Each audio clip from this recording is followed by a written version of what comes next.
I couldn't begin to count. Well, I suppose I could begin, but I won't. And definitely would be hard pressed to identify with the amount of species of plants, trees, flora, fauna, just right there. Just right there. There's a lot.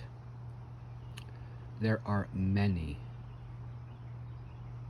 coexisting, perfect harmony. And just below the surface, in the soil, same thing happening. Looks different. All that stuff's going down into the dark. Oh no, don't go down into the dark. Which is also, it's kind of more of a neutral negative within the actual polarity of things, but up into the light grow, and the leaves and the green things that need the light for photosynthesis, but the other half is in the dark. It's going down, negative polarity. Oh no, must avoid at all costs because so much stuff says so. It's all bullshit. You need both. All of life as we know it is contrast. It is polarity. Every bit of energy must go through both poles. Negative pole, neutral, positive pole, one cycle. One cycle. That is what Hertz is. That is what frequency is. People throw this stuff around. They have no idea what they're talking about. You don't need to be more positive. You don't need to be less negative. You need to be aware of both and their role in how they support life. It's all right in front of you. It's all right here. It's not in a book. It is illustrated in books. It is represented in books. It is written and talked and thought about in books, movies, videos, tweets, text, blah, blah, blah, paintings, sculpture. It's all just a response to this. This was here first. This will be after. This is the truth. It's spread around in such a manner that no one thing is too dominant. The reason that things are spread around, the reason that some particular substances, some particular elements are rare and spread around, it's strategic. They're not meant to be hoarded or stockpiled or concentrated in one area. That allows the harmony, the balance, the process, the systems to function. Right now, that patch sort of in the middle there, the light. Oh, it's just shining through perfectly. The sun's at the perfect angle. The clouds have parted, and the leaves of all the various trees have all sort of worked together in some interesting harmony to allow the light to go right there, so that those particular lives can do what they need to do. In about 12 hours time, that large light that always shines in the sky is going to be on the other side of the planet. It's going to be what we call dark, which is in fact the earth spinning and this part being in the shadow of the earth. Darkness, referentially, in proximity to a star, does not really exist. It's only shadows, or the absence of the light through space and time in somewhat of a linear fashion, the light not being able to access that particular place where whatever is perceiving light or lack of it to be. It's so simple. It's so muddled, though, in its presentation. It's so, I don't even know the word to use, but with meaning. Just people throw all this meaning on there and all these conditions, and they throw these just misinformation out. And they just throw like there's some, the reason that you're in the darkness is you're going through some horrific thing. It's the enemy. No, you're just in the shadow. You're just not in a direct line of sight with light from the star that we call the sun. Now the sun, so many derivatives, so many derivatives. The sun has been shining for a damn long time. It doesn't write any books. It doesn't pretend to speak. It doesn't pretend to be anything. It doesn't require anything. It doesn't demand anything. It doesn't send anything other than, well, we see light. It actually sends a spectrum of electromagnetic light energy that likely we haven't even categorized all of it yet. And our atmosphere filters out quite a bit of it, which allows us all to be here. And I say all that you see, and you and I and the birds and the bees, oh no, big story there, all other manner of guilt and shame and frickin' bullshit. And it's hilarious. So this is 6 minutes in. This is what's happening. You don't need to go anywhere on Sunday. You don't need to gather in a room. You don't need to get on your knees. You don't need to worship. You don't need to pray. You don't need to fear. You can be aware. Perhaps for me, and not necessarily proud of this, but me, later today there's going to be mosquitoes out here, and I won't be.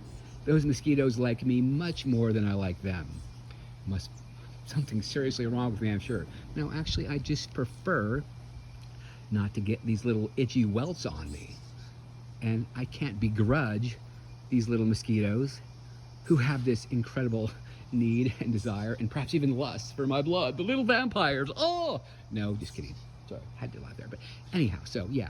So yes, I have some awareness that my preferences are such that at certain times during the day, I'd prefer not to be out in this beautiful paradise. Again, I don't have to dial in. I don't have to listen. I don't need to have somebody interpret this for me. I can damn sure have somebody teach me more about it. I can definitely look up more about those hostas. I didn't know what a hosta was a couple years ago. Amy told me what a hosta was. And she's planted all these lovely hostas out here. I didn't know what a Japanese maple was over that cute little semi-red thing over there. And now I do. There's a bunch of other trees out here. I'm not sure what they are. I think one of these things is something called like a Rose of Sharon of all things. Particular name, has some interesting little luggage for me, but hey, it's cool stuff.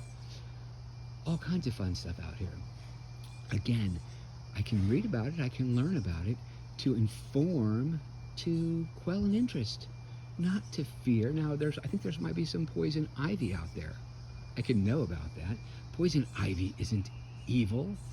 It's just a plant that has made this adaptation for survival to protect itself from things that may want to eat it.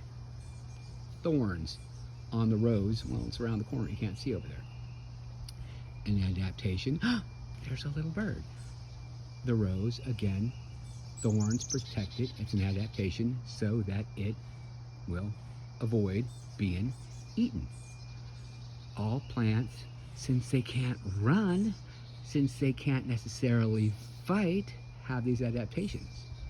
Animals, as they go up, notice that little animal there, notice that coloring and pattern, adaptation, camouflage, so that it can hunt, but also so that it can hide from things that may seek to prey upon it. It has those interesting little nails. It has those interesting teeth.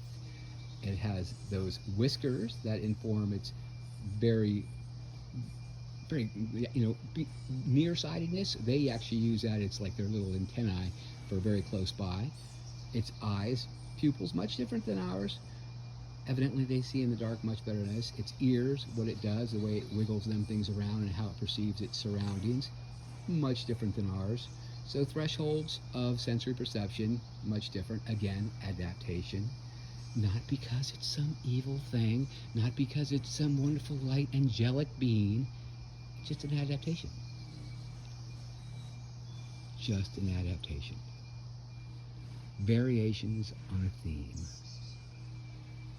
of this wonderful, beautiful thing that we refer to as life.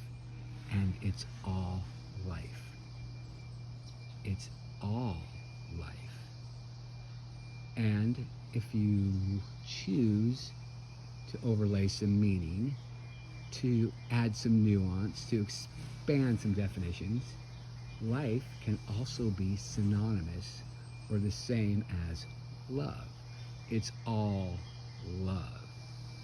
Look how beautiful it is. What other than something, some force, if you will, not force as in foreseen, but some motive power of some long moving, expressing, conducting, transferring